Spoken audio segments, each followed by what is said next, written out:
প্রথমেই বলি, দিদি তাড়াতাড়ি ভালো হয়ে যাও, তাড়াতাড়ি সুস্থ হয়ে উঠে আবার আমাদের সঙ্গে কাজ করো। খুব মিস করছি তোমাকে।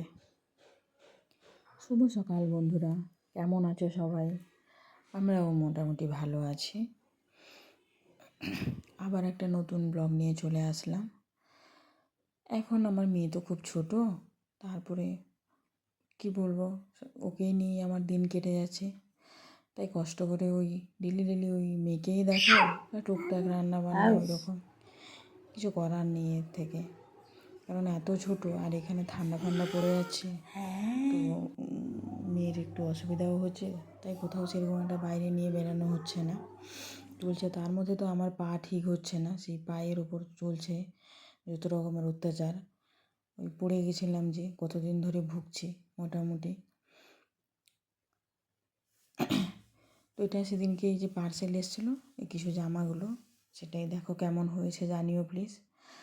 এগুলো কেনার কারণ হলো আমাদের মানে পশ্চিম মেদিনীপুরে ঠিক বেলদা বা খড়গপুরের দিকে আছে কিনা আমি জানি না, কিন্তু এদিকটা ওই দাঁতন মানে উড়িষ্যার পাশাপাশি জায়গায় আছে এটা নিয়মটা।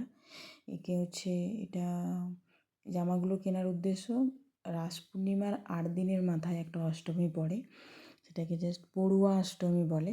মানে যারা বড় হয় তাদেরকে নতুন জামা কাপড় দেওয়া হয়, মানে ঠাকুরের কাছে পুজো করে ওই দিন জামা কাপড় পরতে হয়।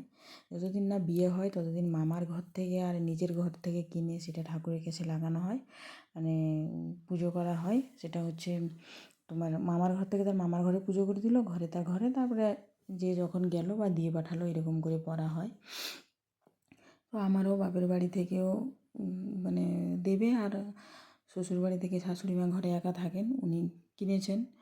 এবারে এখানে আমরা এবছর মানে 3 জন একসঙ্গে আছি, তো সেজন্য বড় কিনে দিয়েছে। মেয়েকে তো কোনো কিছু পরানো যাচ্ছে না, ওসব যখন এখন খুলতে পেরে গেছে না, মোজা টোজা টেনে খুলে দেয়। টুপি তুমি পরানো শেষ হবে না তার খোলা শেষ, ওরকম। তাই সবসময় ফুল হাতা গেঞ্জি টেঞ্জি এরকম পরিয়ে রাখি, সকাল বিকেল সন্ধেবেলা এরকম। তো এই ড্রেসগুলো কেমন হয়েছে জানিও। তার মধ্যে অরেঞ্জ কালার যে আমার ড্রেসটা, নাইট ড্রেসটা, ওটা বড় হয়ে গেছে, ওটাকে এক্সচেঞ্জ করে নেব আমি। তাও দেখালাম কেমন হয়েছে, নাকি পুরোটাই এক্সচেঞ্জ করে অন্য কিছু নেব, তাই একটু দেখালাম। এর মা মেয়ের একটু চলে ঢং, প্রচুর আদুরে হয়ে গেছে বিশ্বাস করো। মানে সবসময় উনি নিচে বসবে না, সবসময় কোলে চড়ে। কি কষ্টে যে আমি রান্না বান্না করি সে আমিই জানি, ঘরের কাজ করি। মানে তোর ফোন সেটা হলো না, চিরুনি সব কিছু, আলু বেগুন পেঁয়াজ যা সব হ্যালো কানে নাকি, লাস্টে কাপড় কাচা ব্রাশও হ্যালো। সেখান থেকে এই যে কাপড় কাচা ব্রাশ নিয়েছে, সেটাও হ্যালো।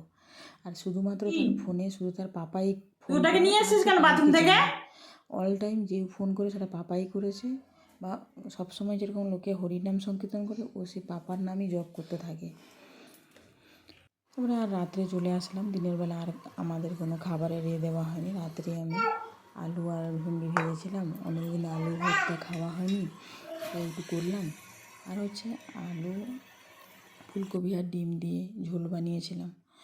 আমার তো এখানে আর বাড়িতে ফ্রিজ আছে, এখানে তো আর ফ্রিজ নেই, তাই কিছু এনে স্টোর করে রাখা যায় না। তো আমাদের সপ্তাহে সব কিছু মিলিয়ে মিশিয়ে মাছ ডিম মাংস এরকম করে একদিন নিরামিষ খাই, তো চলে এরকমভাবেই চলে। কেমন হয়েছে জানিও রান্নাবান্নাগুলো।